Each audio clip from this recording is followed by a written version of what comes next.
Nations are not shaped by elections alone. They are shaped by ideas, by narratives, and by those who teach the public how to see power. Political analysis can sharpen minds or mislead millions. It can challenge authority, rewrite public opinion, and leave a mark on history long after the headlines fade. In an age where perception is power, the battle is not just for votes, it's for understanding. This is the game changer, where perspectives are challenged, narratives are questioned, and the way we see the nation is never the same again. Good evening, I'm Ox Ballado, and this is The Game Changer.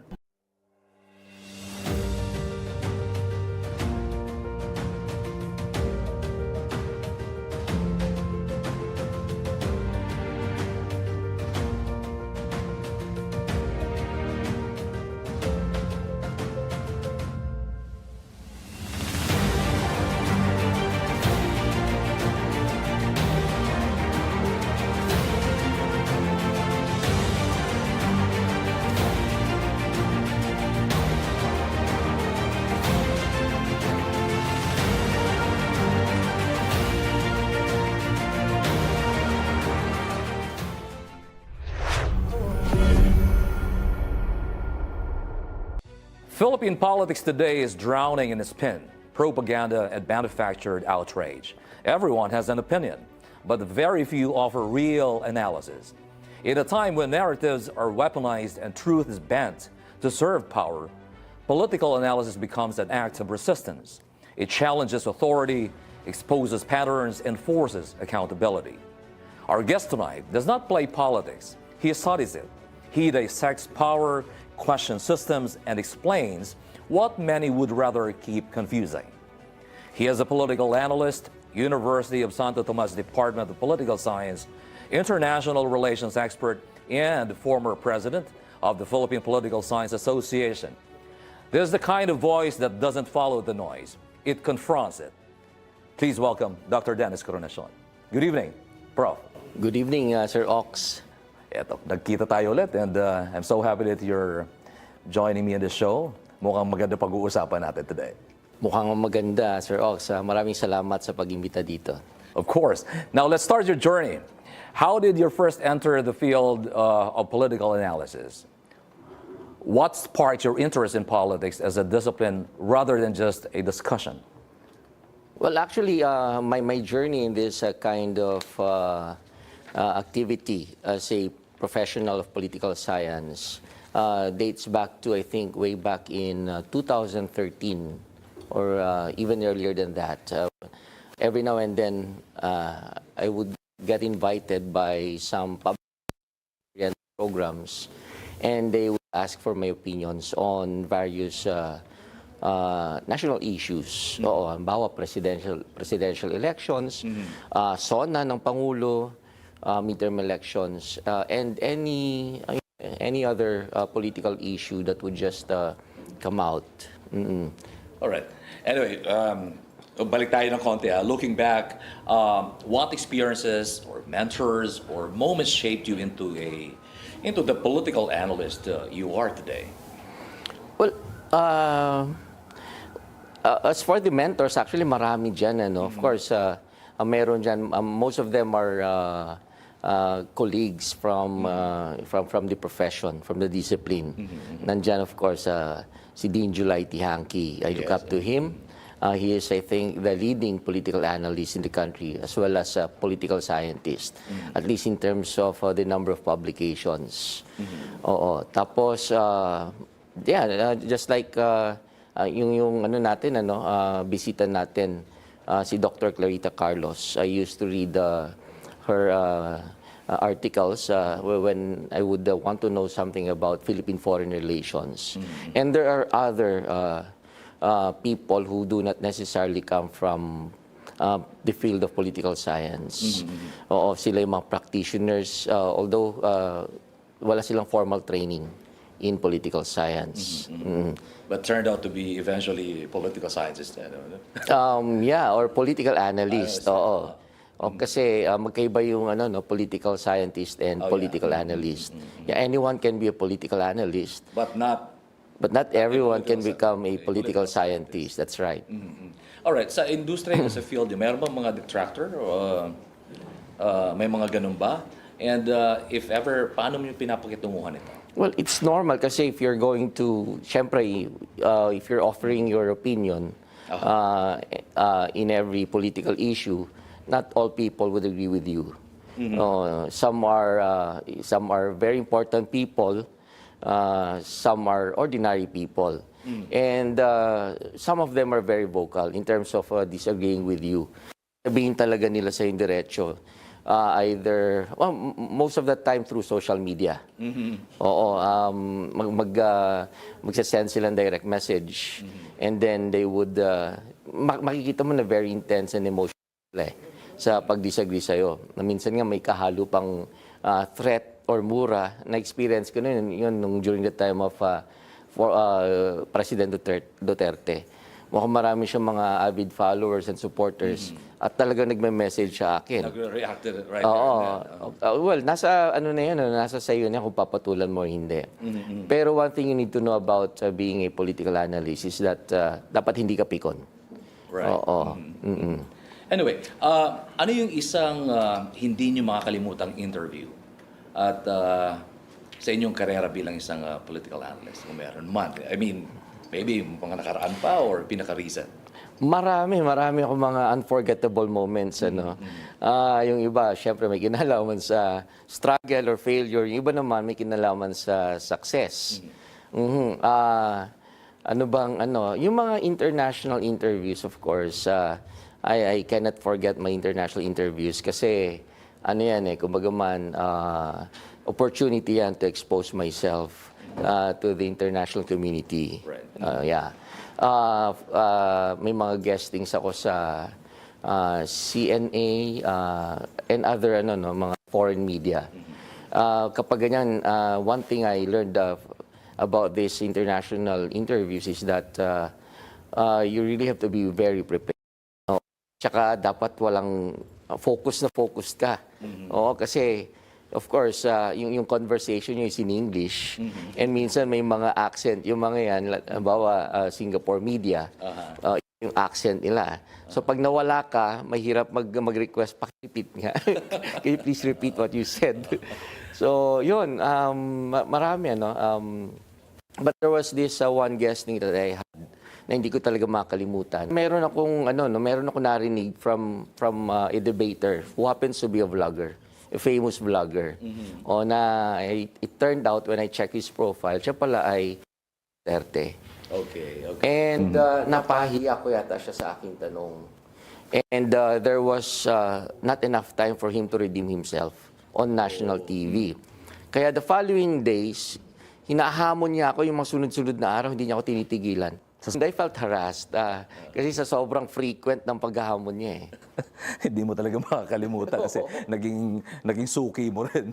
It was my first experience na nabash talaga ako ng ganun katindi. Anyway, from your perspective as both an academic and analyst, how would you describe the current political situation in the Philippines?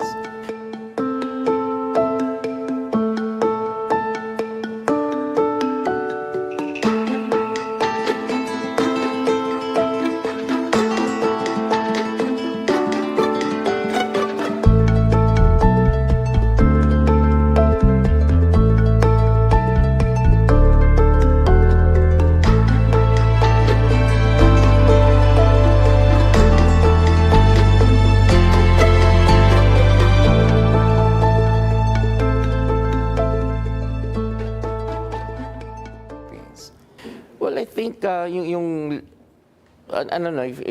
siguro in our country, if we talk about politics, para tina-highlight yung conflict.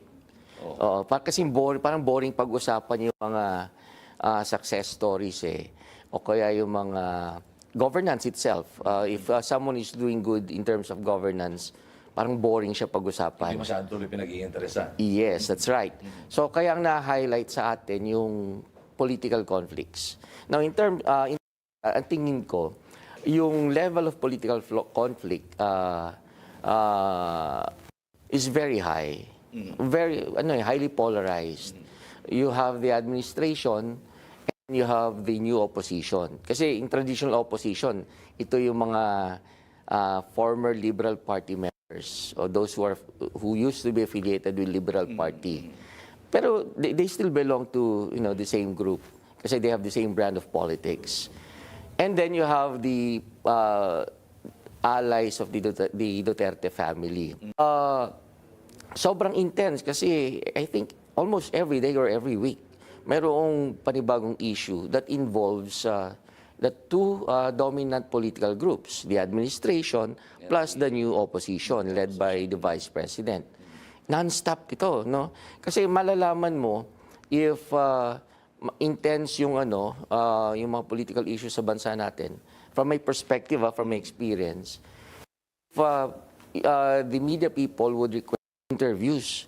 Kapag walang issue kasi madalang o walang demand. Pero pag alam mong sunod-sunod yung issues, maya't maya ang request for interviews. So sabi ko, mukhang matindi. Although if there's anything that's commendable about this opposing groups is that they don't go beyond the peaceful means of doing politics. Right. They still, kumbaga man, yung kanilang pamumulitika nandun pa rin sa rules of the game.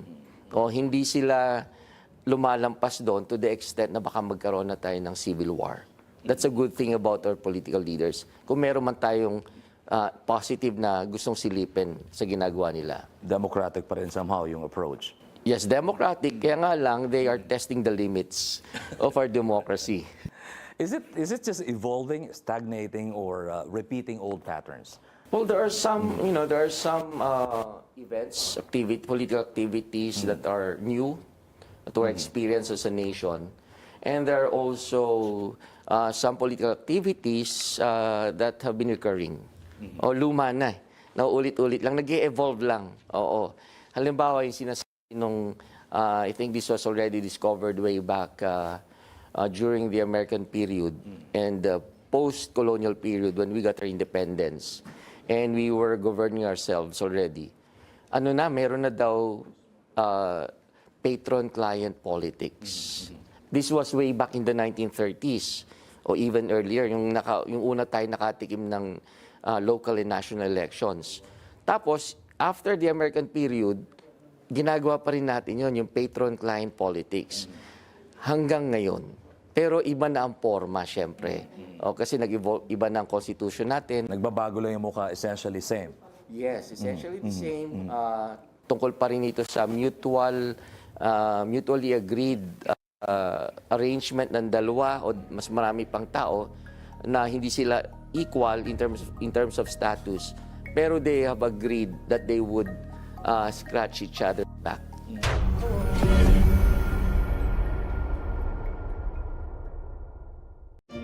We multiply the good for Filipinos nationwide.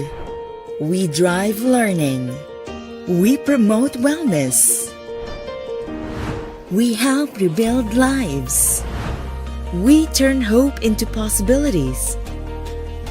We care for our players. We advance digital skills and employment.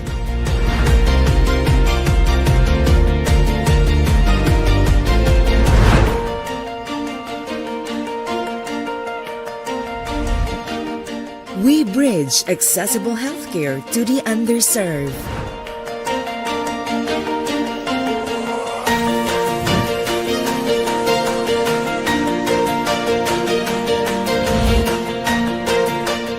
We respond in times of disaster.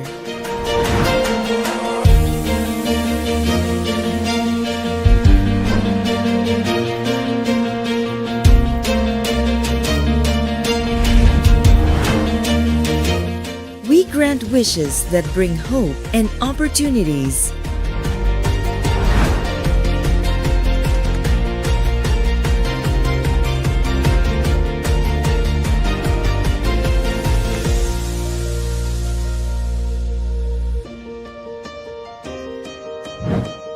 We champion responsible entertainment.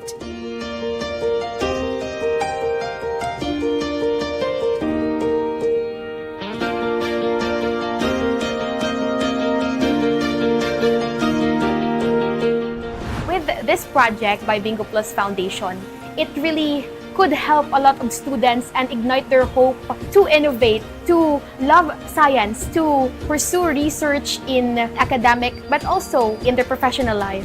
Wala na yung mga dumi galing sa tubig, malinaw. Safe na po yung tubig namin. Thank you! Kayo po ang ilaw ng aming buhay at tahanan po. Sa loob po ng 20 years, nagkailaw din po kami. Maraming salamat kasi natupad yung kahilingan ko po na magkaroon ng sariling tindahan. As in, sobrang saya po namin mag-ina. I think what DigiPlus and Bingo Plus is doing is really remarkable, and I really affirm you guys for that kasi like this one is a very big step. Together, let's help Filipinos thrive and win in life.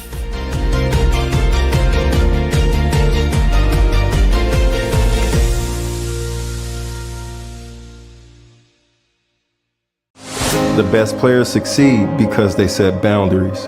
Every great athlete wins with control. Always have a game plan.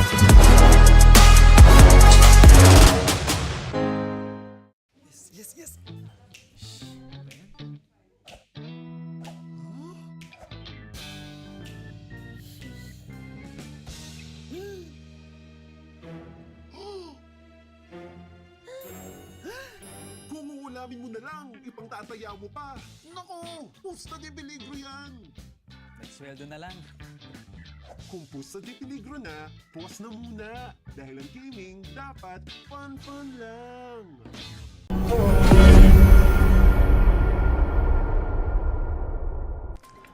At syempre, para tulungan tayong himayin ang mga isyong politikal at matalinong diskurso, veterano po sa larangan ng mga isyong politikal. Matapang, diretso at matalino sa kanyang mga binibitawang pahayag at pagpapaliwanag.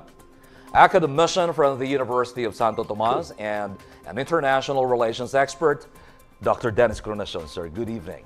Good evening, Sir Ox. Magandang gabi ho sa inyong lahat. All right. At this point, Prof. Dennis, let's find out who is the real political analyst. Because these days, it seems like everyone is, with a social media account, is suddenly a political analyst, right? Sige, what's your reaction to the growing number of people who label themselves as a political analyst simply because they comment on political issues online?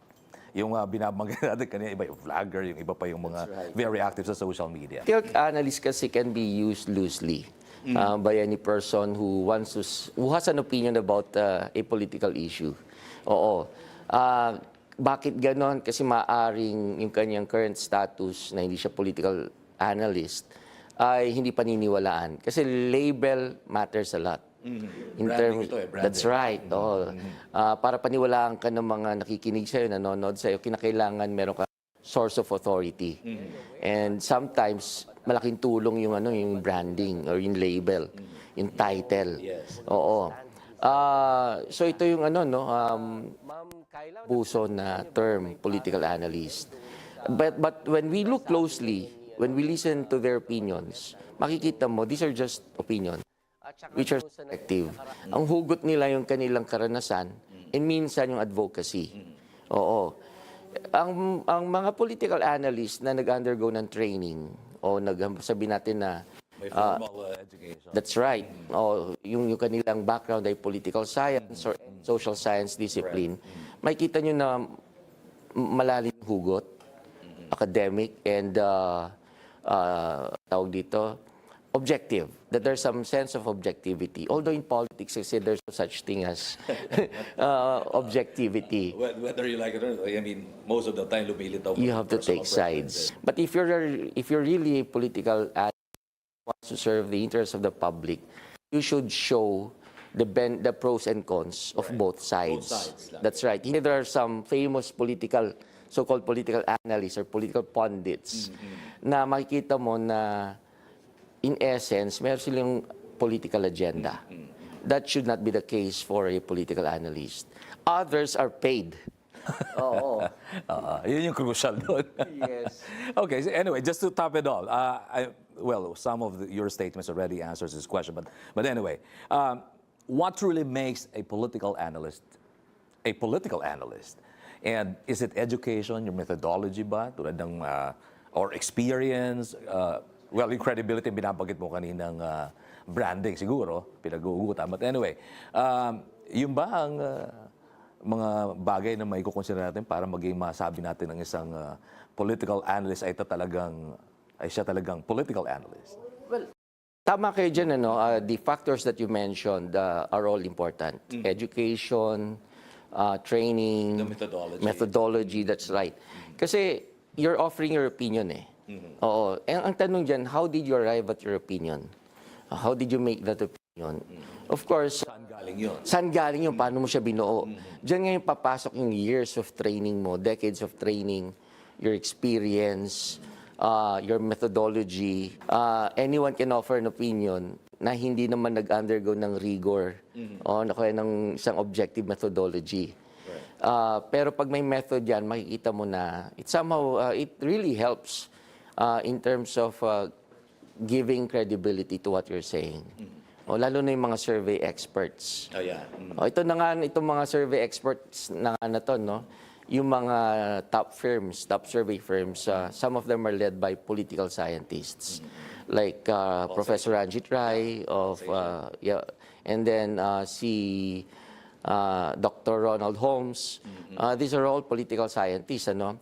And the funny thing is, lahat na ng ingredients for them to be considered as credible political scientists, nandyan na. And yet, nagkakamali pa rin yung mga ano nila, studies nila, no? Yung mga surveys nila. Just like during the last midterm elections, Bam Aquino at saka si Kiko Pangilinan, no? In the past few surveys just before the midterm elections, wala yung mga yan. Hindi mo sila makita doon eh. Marcoleta was not also there. In the top 12. That's right. So, there's always this admission na even though scientific yung method mo na ginamit, na meron paling room for error. Oh, yan na yung margin of error sa mga surveys. No matter how small the chances, pero meron pa rin chance na magkamali. That's right. Because ang isang political scientist, we do admit na even though we have treated our study seriously, we know, if we would like to predict, we know that puro ano lang to eh, we cannot be very exact or precise in our prediction. Kaya kami, tanggap namin, probability lang kami. I see. Kaya pala often used yung word probability. Probability. sa feeling nyo. That's right. Probably this will happen. Yes. O kaya it depends. Well, safe side. Oo. Okay. Anyway, ito, pananaw mo dito. Should there be standards or accountability for people who publicly shape political opinion but hide behind the label of analyst? Well, there are no government standards. Right. There's no board exam for But this. should there be Well, I think so. a certain amount of standard? Yeah, I think so. Because ako kasi, that's my bias. I come from this, I come from the discipline of political science, so I think that there should be a certain set of standards to screen those who are pretending To be political analysts, those who are abusing the term political analysts, and those who are truly, those who are really political analysts. Pero at the end of the day, siguro kung meron mang magdedetermine dyan, yung mga tao. Oo. Ang problema lang with, with the public listeners, the public viewers, is that they tend to be swayed by yung mga, yung mga motherhood statements, yung mga ganon. Oo, kaya minsan may mga magagaling na mga political pundits na who would describe themselves as political analysts pero magaling lang magsalita. Oo, pero pag titingnan mo mabuti for the untrained eye, yes, sasabihin mo magaling, but for those who have undergone training, education, makikita mo, wala, propagandist. Propagandist to, hindi talaga siya analyst. Right. Anyway, I still have a lot of questions, Professor Dennis, but for the meantime, we'll just pause for a break and we'll be right back. Bubusugin ang inyong umaga. Gigisingin ang inyong diwa sa mga makabuluhang isyu ng bayan, sa mga trending at usap-usapan. Balitang malaman, huwag ng pagtalunan. Dahil dito, walang bola, puro tama. Walang bola, puro tama. Walang bola, puro tama. Kasama si George Bandola. Ano pang hinihintay nyo? Tutok na sa masayang komentaryo sa balat ng Digital TV. Walang bola, puro tama. Kasama si George Bandola. Dito lang sa balat ng Free-to-Air TV. D8TV Channel 31 sa inyong mga TV box.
Hi guys! Para sa mga bagong aspiring Lotto Millionaire, ito ang video na schedule ng Lotto. Araw-araw, may tsansa kayong manalo dahil araw-araw ang sweteng hatid ng mga game ng PCSO. From Monday to Sunday, 2D Lotto and 3D Lotto, 3 times a day magpapapremyo. That's every 2 p.m., 5 p.m., and 9 p.m. At tuwing alas 9 ng gabi, back-to-back ang mga pampagood vibes na dala ng mga favorite digit at jackpot-bearing games. Every Mondays and Wednesdays, mega saya ang dala ng 2D Lotto, 3D Lotto, 4D Lotto, Mega Lotto 645, and Grand Lotto 655. Back-to-back-to-back naman ang multi-million excitement every Tuesday, hatid ng 2D Lotto, 3D Lotto, 6D Lotto, Lotto 642, Super Lotto 649, at Ultra Lotto 658. Super exciting rin ang cash prizes na dala every Thursday ng 2D Lotto, 3D Lotto, 6D Lotto, Lotto 642, and Super Lotto 649. Siguradong mag-e-enjoy kayo every Friday sa weekend treat ng 2D Lotto, 3D Lotto, 4D Lotto, Mega Lotto 645, and Ultra Lotto 658. Talbog ang Sabado night gimmick dahil big time ang panalong dala ng 2D Lotto, 3D Lotto, 6D Lotto, Lotto 642, and Grand Lotto 655. At pagdating naman ng Sunday, game na game pa rin ang mga Lotto Barkada sa papremyong dala ng 2D Lotto, 3D Lotto, Super Lotto 649, at Ultra Lotto 658. Huwag palampasin ang pagkakataong maging Lotto Milyonaryo. Gina, sa suking Lotto outlets and buy your tickets na! At araw-araw, let's play Lotto!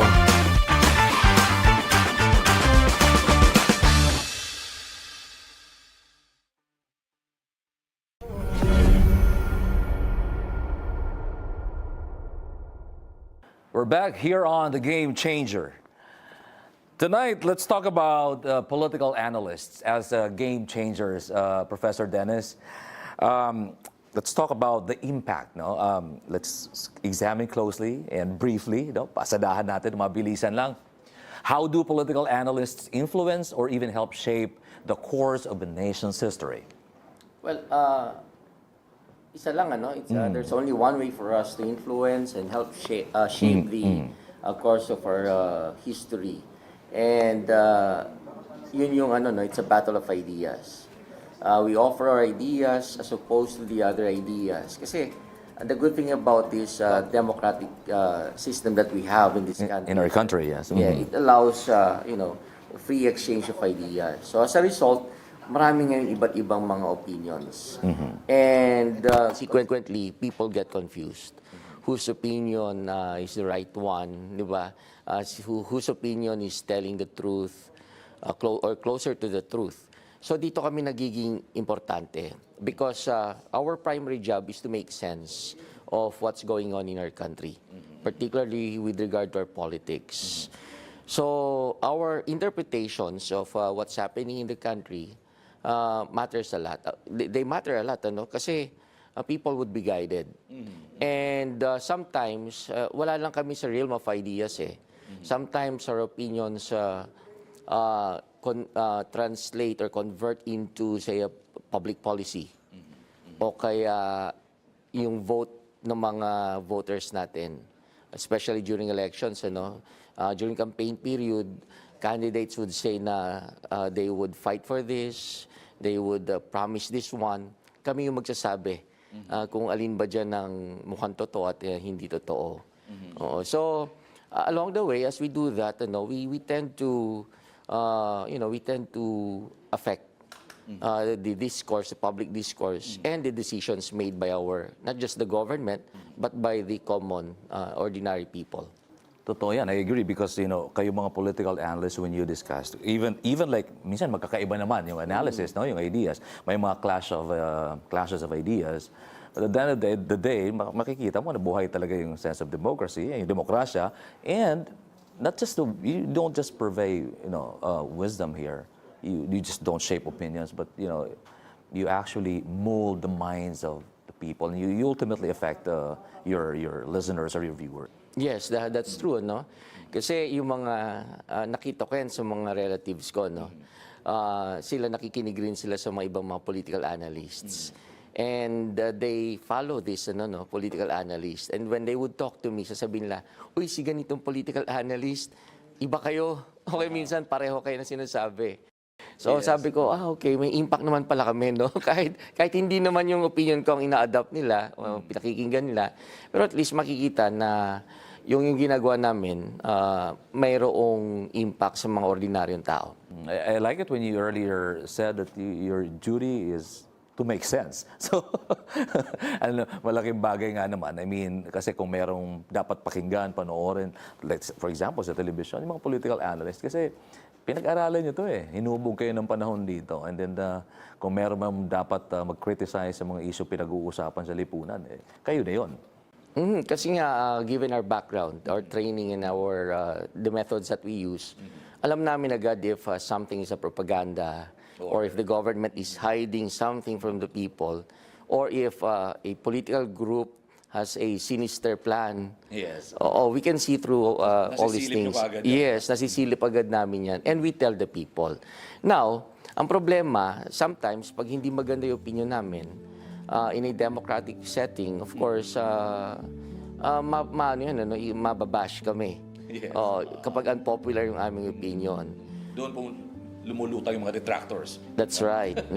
Okay. Ngayon, in an authoritarian setting, importante rin yung namin, hindi lang sa democratic setting. Kasi dyan madalas yung government leadership may tinatago sa mga tao. Dyan malakas ang propaganda. To justify what the government is doing. Tapos, ang nagiging role namin sa ganyan, in an authoritarian setup, ay maging kritiko ng pamahalaan. Kaya maraming namamatay. Kasi minsan, hindi lang kami political analyst, piniplay din namin yung role ng public intellectual. So, if we speak the truth to power, there are some instances that namamatay yung mga o pinapatay yung mga political analysts or public intellectuals. Hindi ganun kadali pala yung role ninyo as mga political analysts. Meron pa rin kakibat na panganib din, ha? Yes, meron ganyan. No? May kasama parating panganib. Kasi nga, ideas can really influence people. Na pag na-influensyahan mo, they can either side with the government or turn against the government. Especially when you become so critical about certain issues. That's right. All right, as the former president of the Philippine Political Science Association, what concrete steps the group is taking to professionalize political analysis and elevate the quality of political discourse in the country? Actually, itong political analysis is just one of the many things that we're doing. Yung mga members ng professional organization namin, yung Philippine Political Science Association, most of them are academicians. So they do research and they also teach. Yan ang mostly ginagawa. But there are some who have advocacies. Yung iba, pro-women empowerment, pro-environment, and so on and so forth. But mainly, ang ginagawa lang namin ay magturo at saka mag-research. Now, so if we'd like to improve or professionalize, if there's anything that we'd like to professionalize, yun. That's why every now and then, yung mga conferences namin, yung mga research namin,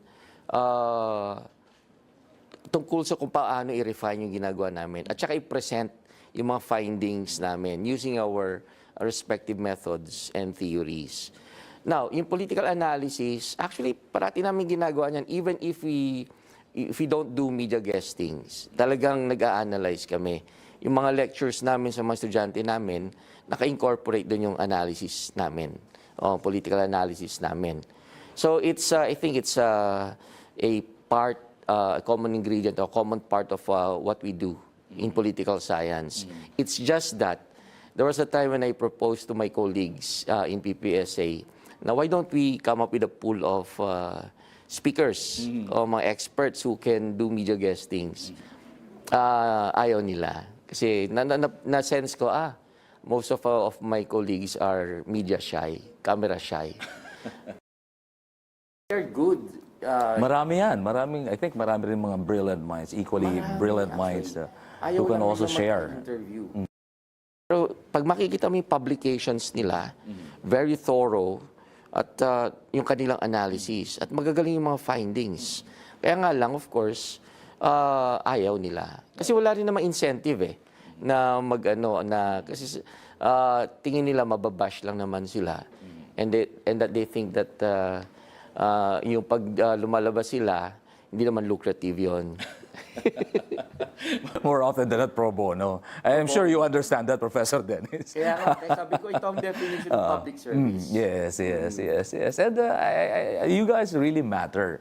Sabi mo pa nga. I mean, well, with your appearance now in our show, The Game Changer, I'm sure they'll certainly realize eventually na being political analysts, they really matter in the society. And they can be game changers. That's right. Actually, ito yung mga ganitong klaseng mga public-oriented programs and shows are also helping us. Kasi this means that we are going beyond the confines of the classroom. Yes. Oo. So, mas lumalaki audience namin. And mas marami kami natutulungan. Pag ganon, mas nakaka-enlighten kami at nagiging parte kami ng public discourse and public discussion. So, hindi lang naman yung mga tao na tutulungan namin, kundi kami rin. Oo.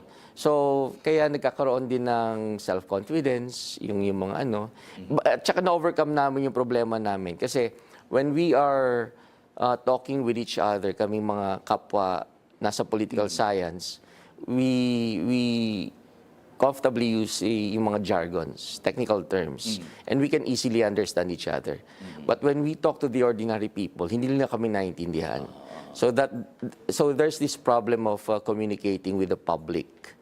So ngayon, nasosolusyon na namin if we get exposed to this kind of shows, programs, nakikita namin na nasosolve namin yung pagkukulang namin.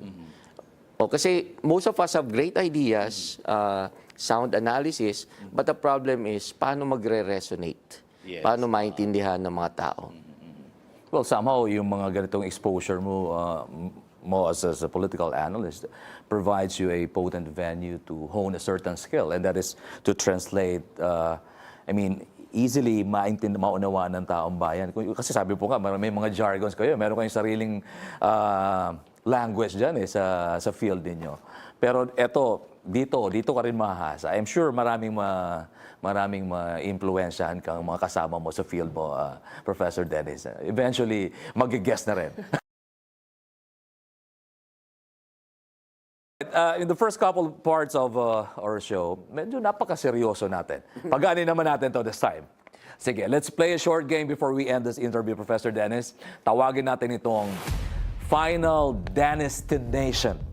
Di ba? Ganda, di ba? Final Destination. Okay, ang mechanics nito, magbabanggit ako ng pangalan ng mga personalidad at ano ang nakikita ninyong kalalabasan o endgame sa mga isyong kanilang kinasasangkutan o problemang kinakaharap. Base pa rin, siyempre, sa inyong masusing pag-aaral at pagtingin. Handa ka na, Professor? Handa na. Alright, let's get it on, Professor Dennis. First name on our list, President Ferdinand Marcos Jr. At ang mga bumababang ratings ng kanyang performance sa pamamahala sa bansa. What is his final destination? Well, I think at this point his main goal is to survive, given all the challenges that he has been confronting since day one. Well, actually, yung mga serious challenges, nag-umpisa yan nung yung kanilang unity may nag-split. Doon na ngayon nagkaroon ng mga, after that, doon na nagkaroon ng mga serious challenges. And I think at this point in time, sa kanyang 6-year term, ang kanyang main goal ay paano mag-survive. Hindi matanggal sa pwesto. Sayang kasi I think when he started out, what motivated him to run for this office was the legacy of the family, of his father in particular. Yes. So, alam niyo naman tradition sa Pilipinas, kapag maganda yung pangalan, naging brand name na yung pangalan, gusto ng mga anak, ituloy-tuloy nila. But the ending for President BBM, I think it's not going to be as what he expected or what he wanted it to be. Kasi biglang nagbago eh. So yun. So kung meron magde-define sa kanyang leadership, kasi we were expecting that he would, given his political mandate, I think siya lang, historically speaking, siya lang nagkaroon ng ganung karaming boto in the history of yung post-ed sa Philippine politics. Siya lang nagkaroon ng ganung karaming boto, malakas ang kanyang political capital, and yet yung sinasabi yung endgame, parang hindi maganda. Okay, sige. That's with the President. Now, the next in line, second, VP Sara Duterte. At ang pangalawang impeachment na kaharapin niya ngayong taon, kung sakasakali, what is her final destination as well? Well, she was able to survive the first one because of technicality or a legal, constitutional issue, at pumanig sa kanya doon ng Supreme Court. But this time around, wala nang ganong legal obstacle, itong second time. So, plus, of course, it's not just about, any talk about the impeachment does not limit itself to the legal aspect or constitutional aspect. There's also the political aspect. So, natanggal na yung legal obstacle na nakabase sa 1987 Constitution. So, baka matuloy na impeachment trial. O kung makakalampas sa House of Representatives, i-approve ng House at magkakaroon ng trial, I think baka matuloy na. Now, ang tanong doon is what's going to be the ending? I think she has, yung kanyang mga allies nadagdagan right after the midterm elections. So it's possible na baka makakuha siya ng numbers, enough numbers for acquittal.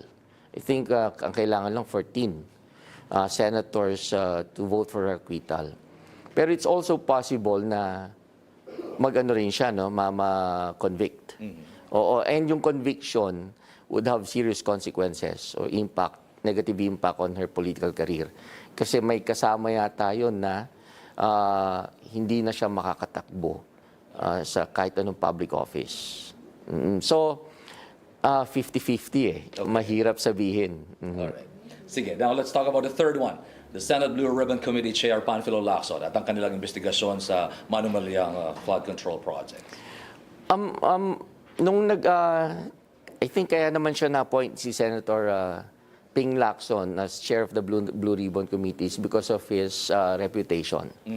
Sa kanyang integrity, sa kanyang, I think, investigation skill of being a former police chief. Kaya nga lang, as time goes by, parang nagiging perception ng publiko ay nagiging spokesperson siya ng Malacanang. Kasi siya na minsan sumasagot doon sa mga tanong ng mga fellow senators niya. At mukhang may bias. So, I hope na hindi gano'n na maging ending o endgame para kay Senator Ping Lacson. All right, the fourth one. DILG Secretary John Vic Remulla and his presidential bid. Yeah, this one is interesting. Kasi there's this, I think, common misconception among in Philippine politics na if you happen to be the secretary of the DILG, and DILG is, of course, it has the power to control and supervise, or at least to supervise yung mga local government units. So that means may impluwensya ka as the cabinet, as the secretary of DILG, may impluwensya ka sa mga local government officials at buong Pilipinas yun. Now, Barangay level. Hanggang barangay level. So baka ang isipin, kapag naging secretary ka, winnable ka as a presidential candidate. Ang tanong ko, sa kasaysayan ng Pilipinas, meron na bang DILG secretary naging pangulo? Mukhang wala pa. Okay. Sige. So, maring doon nakasalalay yung destinasyon later on. We'll find out. All right, the fifth one. Okay. Former President Rodrigo Duterte and the ICC trial. Well, unfortunately for him, kahit pasabihin niya na ang legacy niya ay natanggal niya yung mga drug addicts sa Pilipinas, although not all of them. Ang problema naman doon is that yung kanyang pagkaka-arresto at pagkakakulong, parang naging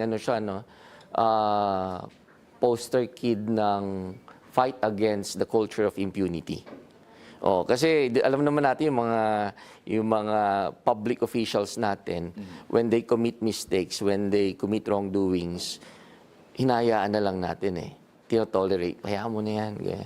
Lalo pa, palagpasin na lang. Palagpasin na lang natin. So, na-create tuloy yung culture of impunity. Kaya yung mga courts natin, hindi siya tinatry dito. Kasi nga, we have become desperate. Hindi yun, kapag dito natin finailan yan ng kaso, malamang-lamang, pag iba na yung presidente, manalo yan sa mga kaso ipa-file sa kanya. At baka makawala rin na payagan lumabas. Just like the previous presidents, di ba? Kaya nauso yung mga neck brace, yung mga wheelchairs. Pero doon, parang ang pinayagan natin, dahil alam natin na hindi maganda yung kalalabasan ng trial kung dito gaganapin. Kung sa courts natin, ifa-file yung mga kaso against him, tuloy, dinala natin sa ibang Pinayagan natin na yung international institution ang mag-determine kung ano magiging fate niya. Okay. All right. Last question, but not necessarily the least, Professor Dennis. With what's happening now sa ating bansa, in the country, ano or sino or saan ang nakikita ninyong mali? Bakit tayo umabot sa ganito? Well, ang mali kasi is that nag-uugat doon sa yung personality-oriented politics. Doon nag-uumpisa ang lahat. Bawat isang political personality may kanya-kanyang agenda at interest.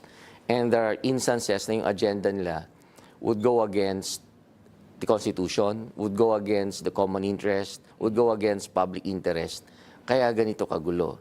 Kumbaga man, yung dahil personality-oriented politics tayo, ang nagdedetermine ng ating, kung ba yung magkakaroon ba tayong good governance or hindi, are these political personalities who happen to be members of powerful families. So, for as long as ganyan, ang kalakaran ng politika natin, patuloy tayong magiging magulo. Kasi sabi nga sa isang libro, anarchy of families. For as long as they continue to dominate Philippine politics, we will continue to experience anarchy. Pero ang tanong ngayon, may pag-asa pa bang magbago? Well, ang kagandahan kasi sa demokrasya, parang it's not a perfect system. Trial and error. It's always a work in progress.